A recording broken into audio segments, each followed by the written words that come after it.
Hola chicos, muy buenas tardes. Bueno, primero que nada, les agradezco el tiempo de espera. La verdad es que este día sí la brigada me agarró un poquito ocupado y bueno, me tardé un poco en actualizar la clase, pero aquí estoy, ¿vale? Gracias por el tiempo de espera y bueno, no quería que pasara de hoy sin que tuvieran su clase. Y bueno, curiosamente ya el miércoles terminaríamos con lo que son extremidades, con la extremidad superior, que sería el tema de mano. Es el último tema de las extremidades y después pasaríamos a lo que es columna. El día de hoy vamos a ver pues el tema de muñeca, ¿vale? Muñeca que aparte es muy interesante porque la muñeca la utilizamos de muchas maneras y a veces la perdemos de vista hasta que hay patología. Entonces siempre hay que cuidarla mucho también en los calentamientos. Y miren, qué curioso que hay una imagen de un reloj. Bueno, no es tan curioso, yo lo puse intencionadamente. Quería que notaran que casi en todos los comerciales de relojes, ya sea impresos o visuales, es decir, videos, siempre van a marcar las 10:10 o a veces van a marcar las 4:40 o bueno, o cualquier fracción, pero siempre van a estar así las manecillas. Y esto se debe a que subconscientemente la mente ve esto como una sonrisa y asocia a esta imagen a felicidad. Entonces, cuando tú ves estos comerciales o estos pósters, tú asocias que este reloj te va a hacer feliz. Y aparte, si vemos la psicología del color un poquito, fíjense los colores que utilizan, ¿eh? Colores tierra, colores terracota, esos colores te hacen sentir en casa, te hacen sentir bien. También manejar el color oro con fondo amarillo, que eso te hace sentir feliz, te hace sentir, aparte, te da plusvalía, porque hace que el producto sea más caro. Todo eso se llama neuromarketing. Neuromarketing, se los voy a pasar. Me encanta hablar de esos temas porque no me gusta que se burlen de mí, entonces yo estoy muy atento todo el tiempo a que no me quieran ver la cara y a que los productos que yo quiera comprar sean porque realmente los necesito y porque pues realmente funciona adecuadamente y no tanto por estética, ¿no? Que muchas veces se utiliza estos colores, todo esto para que aumentes estatus. Y bueno, hablando de esto, vamos a hablar un poquito de lo que es la mano, ¿no? Que aquí, perdón que se me fue ahorita me estoy dando cuenta, la N es prensión y símbolo.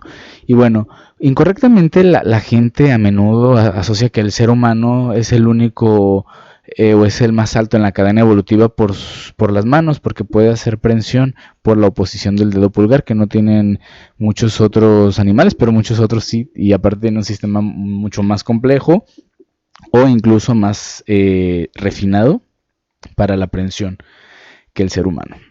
Entonces nosotros tenemos habilidades muy finas y hay animales que no tienen esas habilidades tan finas, pero que son muy precisas, ¿no? Entonces resulta que los animales también tienen o han adaptado su cuerpo también a hacer prensión, ya que la prensión es básicamente algo que se necesita para subsistir en el planeta. Por ejemplo, el mono con su cola, por eso de ahí se puede agarrar, incluso agarra a sus hijos, el pulpo con sus tentáculos, el pajarito, miren cómo hace prensión con estos que parecieran muy débiles y sostienen todo su cuerpo. El camaleón con las manitas que veíamos el otro día, que también tienen brazo, parece también una muñeca, miren, aquí hay antebrazo, brazo.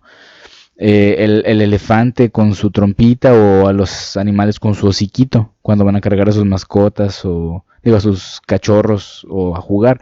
Entonces, esto es un sistema de prensión, o los cocodrilos, tan fuerte que es como una cárcel, como una jaula. Por eso cuando te muerde, por ejemplo, un perrito, un animal agresivo, no debes de jalar, porque los dientes están haciendo la prensión tan fuerte que pues te vas a arrancar el pedazo. Eso lo mejor es que avientes hacia el animal para que haga menos daño a tu piel y a tus tejidos y genere menos la prensión, pues ya va ahí va a estar trabada, pero mínimo no va a haber desgarre o tanto desgarre hasta que el animal logre soltar, entonces ahí es cuando hay que retirar. Y bueno, es muy interesante pues ver cómo la mano es símbolo, por ejemplo, de poder, ¿no? Miren, hagan esta imagen. Imaginen a no sé, a su papá o a su mamá enfrente de ustedes con la mano levantada. ¿Qué es lo primero que les viene a la mente? Pues que hay que defenderse, ¿no? Probablemente te van a dar un golpe o un sopapo o te van a jalar el cabello, no sé. Es como una posición amenazante. Pero ¿qué pasa si pongo a tu mamá o a tu papá igual, o a tu tutor igual atrás de ti y con su mano en tu espalda de arriba abajo, frotándola suavecito? Se va a sentir rico, se va a sentir amigable, familiar. Entonces ya cambia todo el contexto, ¿no? Fíjense cómo le damos este poder a una extremidad que es finalmente una de las más finas en nuestro cuerpo, ya que tiene muchos corpúsculos, y vamos a hablar de la mano después, que es muy interesante, pero y está diseñada para el tacto fino y el tacto grueso, y bueno, hasta para reconocer la piel tiene estos sensores de reconocimiento.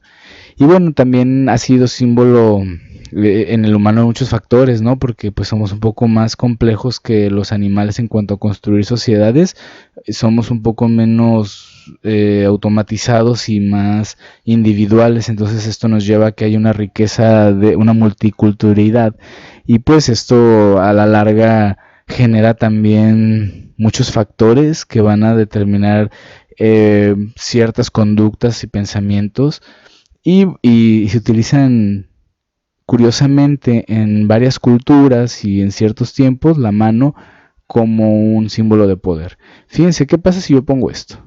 ¿En qué piensan? Muy bien. La mayoría yo creo que pensó como, hasta a lo mejor hasta frunció el ceño, algo de poder, de fuerza, o a lo mejor hasta sacó el pecho, ¿no? Como de, ay, güey, te cuadras, porque la mano eso representa, ¿no? Como un símbolo de libertad, de poder, de fuerza. Se ha usado en muchas cuestiones sociales, políticas, y bueno, fíjense cómo la mano y esta movilidad, pues sería realmente inútil sin esto, o esta raíz, o este cuadro, que es la muñeca. Bueno, cuando te pregunten que cuántas manos tenemos, puedes dar muchas respuestas, para que den respuestas más ingeniosas que nada más dos. Es más divertido. Entonces les puedo decir, no, mira, tenemos más manos. Fíjate, tenemos la derecha y la izquierda. Ahí están. Pero también tenemos una dominante y otra no.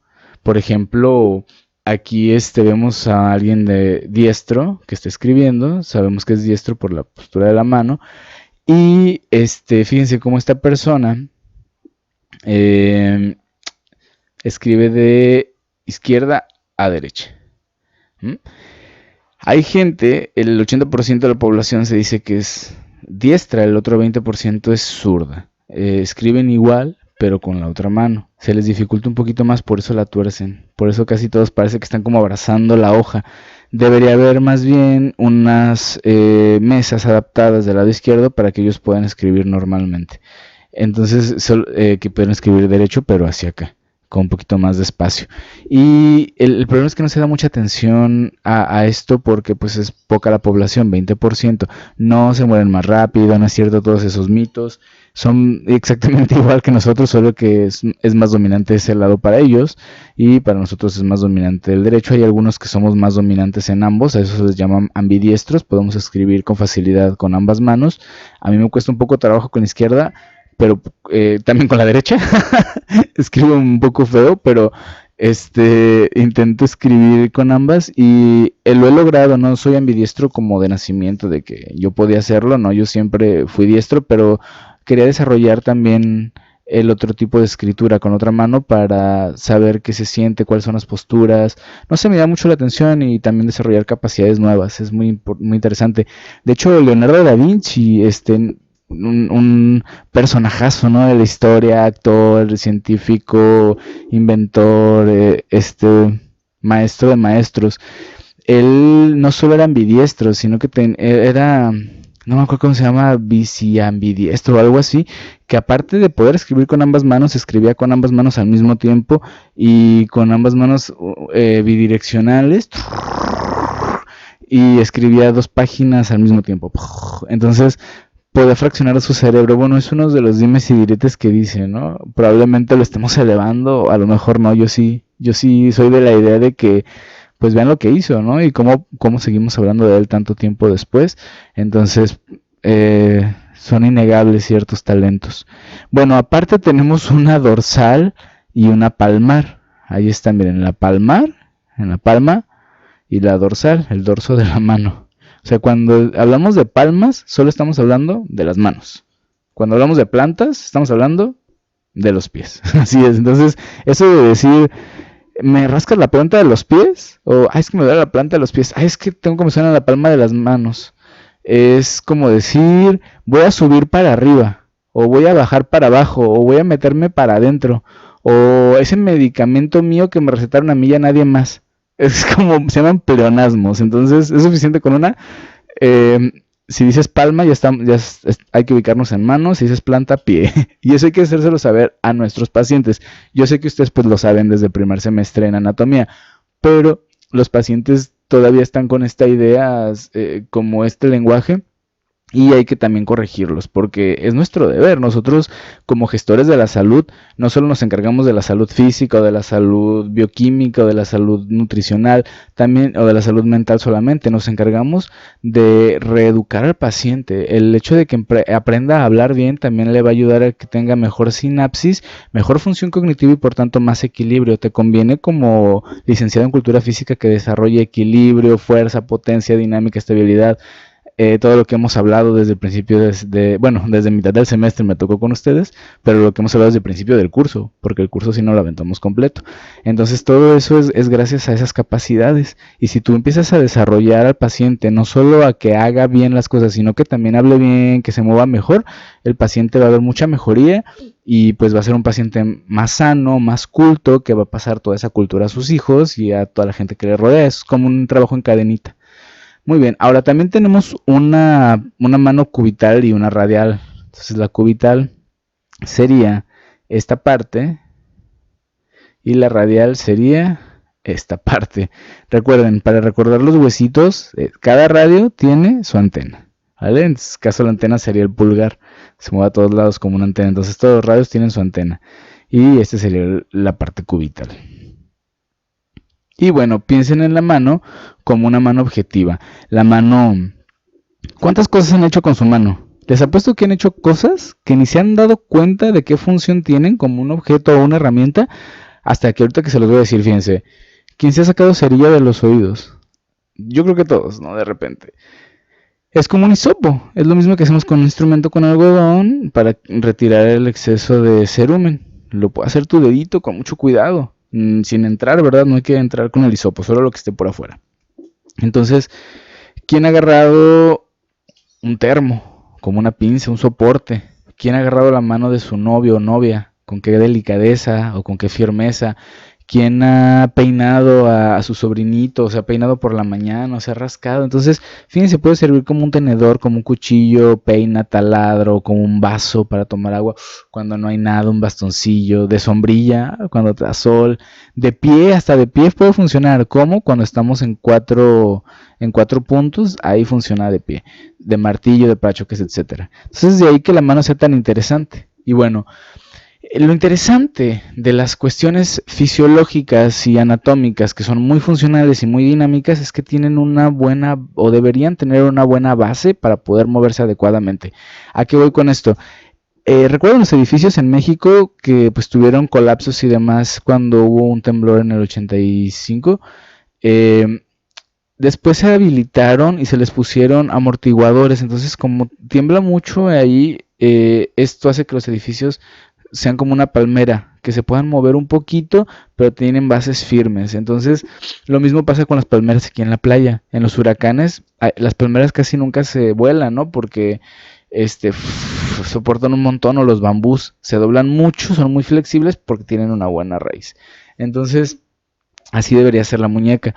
Y bueno, ¿cuál es la situación? Es la unión entre el antebrazo y la mano y se extiende desde la epífisis inferior de los dos huesos del antebrazo por arriba. Recuerden, por arriba estamos hablando que esto es lo más inferior en una vista anatómica y para acá es lo más superior.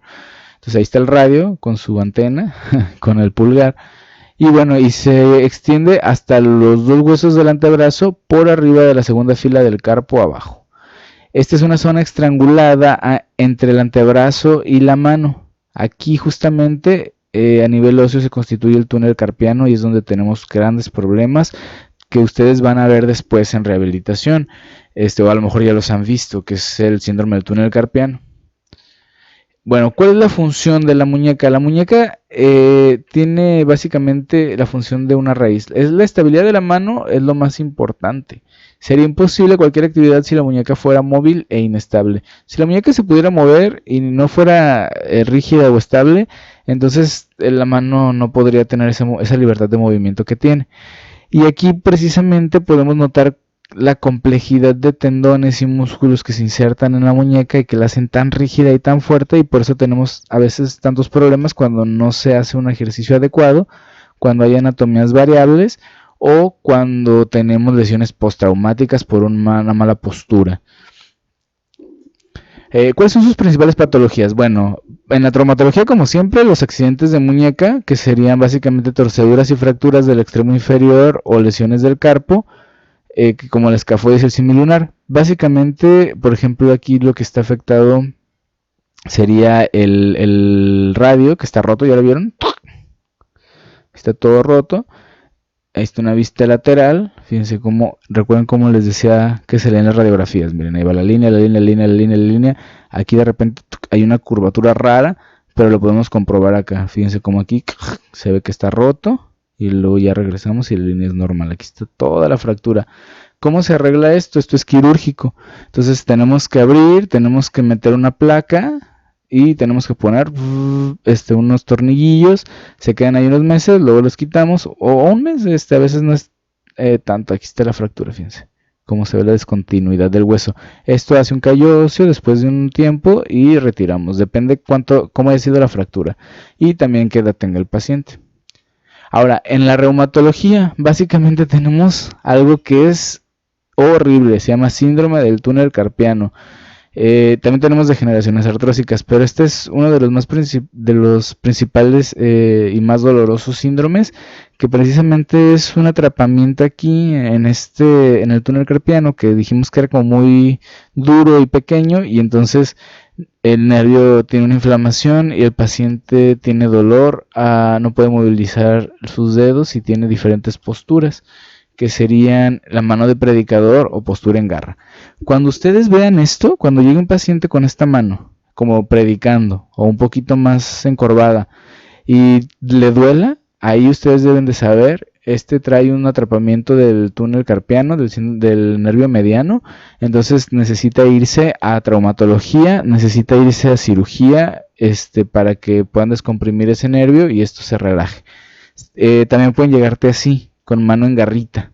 Entonces, así se llama, mano en garra. Entonces, cuando ves cualquiera de estos dos, ya sabes que tienes que mandarlo al médico para que le hagan descompresión de esta partecita de su muñeca, ¿vale? ¿Cómo se llama Mano de predicador. ¿Por qué? Porque los predicadores es lo que usan para dar la bendición, entonces así se llama, es muy característica, y mano en garra. Y bueno, pues en la neurología también hay lesiones centrales con espasticidad de los músculos flexores y lesiones periféricas, o sea, rigidez. Ahora, a nivel óseo, tenemos varios huesos implicados. Está el radio, el cúbito. El radio es el más voluminoso de los dos extremos y es el único que está relacionado realmente con lo que es el carpo. Hace brazo de palanca supinador y pronador. El cúbito, pues tiene esta cabeza aguda, que es básicamente el huesito que nosotros alcanzamos a ver en nuestro brazo. Este huesito es el cúbito. Y luego tenemos ahora sí que la primera fila del carpo, que sería esta. Estamos hablando del escafoides, que inicia la columna del pulgar justamente.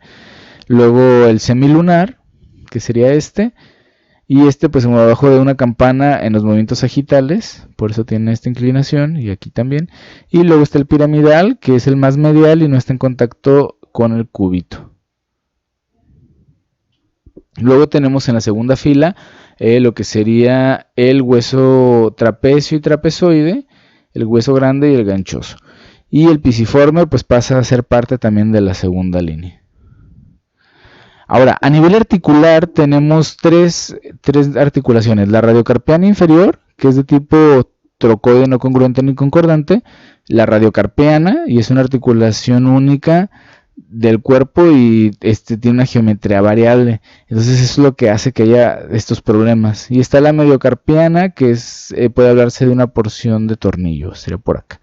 Entonces, aquí al nivel articular también podemos ver otro tipo de patologías aparte del atrapamiento del nervio mediano o del radial, que también se puede atrapar por ahí. Y esos, el nervio mediano y el radial, la garra y la mano del pronador, normalmente ocurren por malas posturas en un calentamiento, en un ejercicio durante mucho tiempo, o por posturas muy forzadas como el mouse. ¿No? Ese es algo bien común, que cuando empezaron a usar muchos mouse, se generaba mucho síndrome del túnel carpiano, perdón, también con las computadoras, por eso también con los celulares hay síndromes. Por eso es importante que todo tiene su medida y todo tiene su tiempo, y de repente hay que cambiar y hacer otras cosas.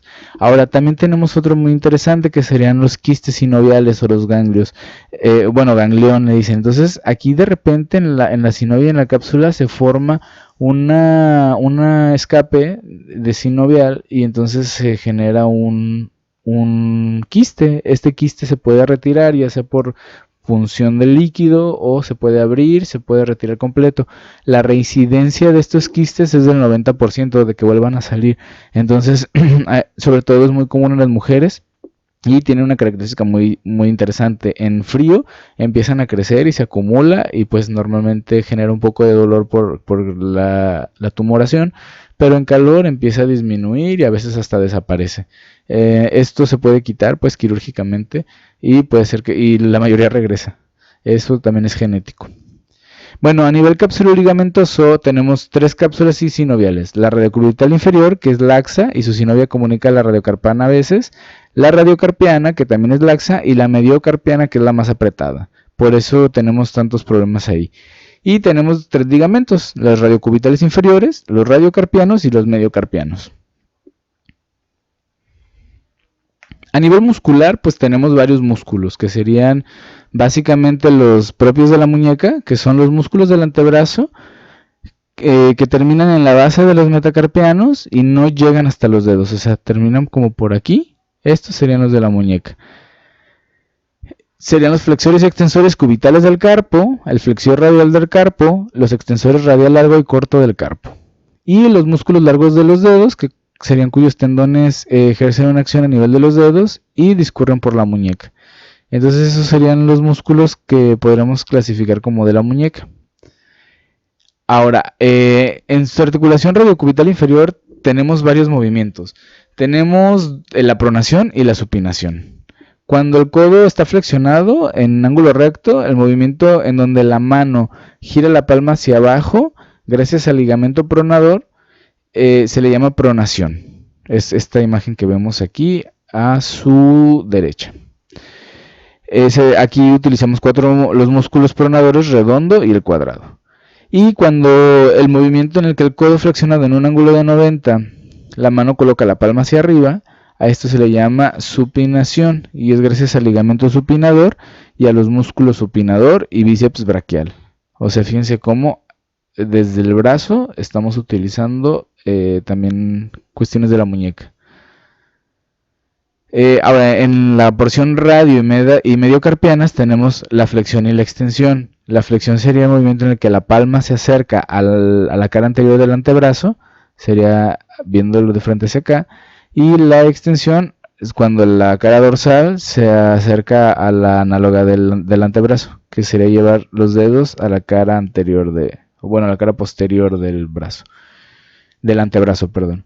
Y luego tenemos la abducción y aducción, que si vemos esto aquí como una línea media, como si de aquí debería estar la mano en posición normal, cuando se aleja de la línea media le llamamos abducción, cuando se separa del eje del cuerpo. Cuando se mete hacia el eje del cuerpo se le llama aducción.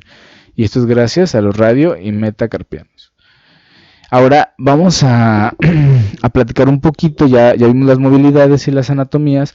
Entonces es muy importante que ustedes a sus pacientes en rehabilitación también les pongan estos ejercicios, para que puedan forzar o hacer un soporte más rígido, para que la mano tenga mejor movimiento.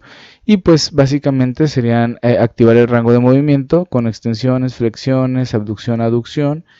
Aquí sería con una extensión y flexión forzadas, para hacer fuerza de los tendones.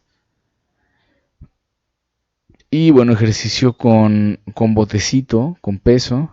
Y a lo mejor con una bolita, ¿no? De estas que se aprietan fácilmente. Hay de diferentes tipos. Ustedes las conocen muchísimo mejor que yo. Todos estos instrumentos, ¿verdad? Entonces, estos son muchos ejercicios que utilizamos sobre todo cuando hay lesiones del nervio mediano y radiocubital. Aquí hay otro ejercicio que sería tener la mano bien estirada y luego irla enrollando hasta hacer un puño y luego desenrollarla.